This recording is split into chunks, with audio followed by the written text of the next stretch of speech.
নমস্কার বন্ধুরা, টিনুর রান্নাঘরে তোমাদের সবাইকে স্বাগত। আজকে আমি বানিয়েছি কিন্তু পার্শে মাছের ঝোল। দেশি পার্শে মাছ কিন্তু খেতে ভীষণ ভালো লাগে, আর সেই দেশি পার্শে মাছেরই আজকে আমি একটা হালকা ঝোল বানিয়ে নিয়েছি। চলো দেখি রান্নাটা কিভাবে করছি। এখানে আমি 9 পিস মতো পার্শে মাছের রান্নাটা করছি। প্রত্যেকটা পার্শে মাছকে ভালো করে ধুয়ে রাখা হয়েছিল। এবার এর মধ্যে আমি লবণ আর হলুদ ভালো করে মাখিয়ে নিলাম। প্রথমেই বলে দিই, রান্নার উপকরণগুলো কিন্তু প্রথমেই আমি দিয়ে দিয়েছি, তোমরা দেখে নেবে। রান্নাটা সর্ষের তেলেই করব, তো আমি সর্ষের তেল কড়াইতে গরম করে নিয়েছি।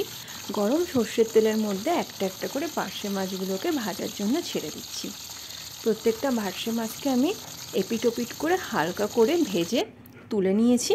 এবার আমি এই গরম তেলের মধ্যে ফোড়নে দিয়ে দিচ্ছি কালো জিরে, দিয়ে দিচ্ছি একটা কেটে রাখা আলু। আলুগুলোকে একটু লালচে করে ভেজে নিয়ে আমি এর মধ্যে সেদ্ধ করে রাখা শোলা কচু দিয়ে দেবো। কচু কিন্তু একটু সেদ্ধ করে না দিলে গলা চুলকোনোর ব্যাপারটা থাকতে পারে, তাই আমি হালকা লবণে কচুটা 10 মিনিট মতন সেদ্ধ করে নিয়েছিলাম।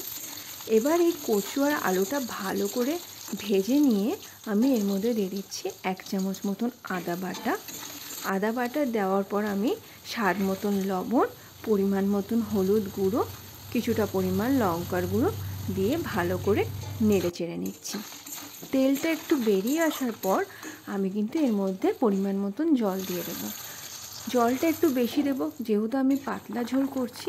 ফ্লেমটা একটু বাড়িয়ে দিয়েছিলাম। ঝোলটা একটু ফুটে আসার পর আমি এর মধ্যে ভেজে রাখা পার্শে মাছগুলো দিয়ে দিচ্ছি।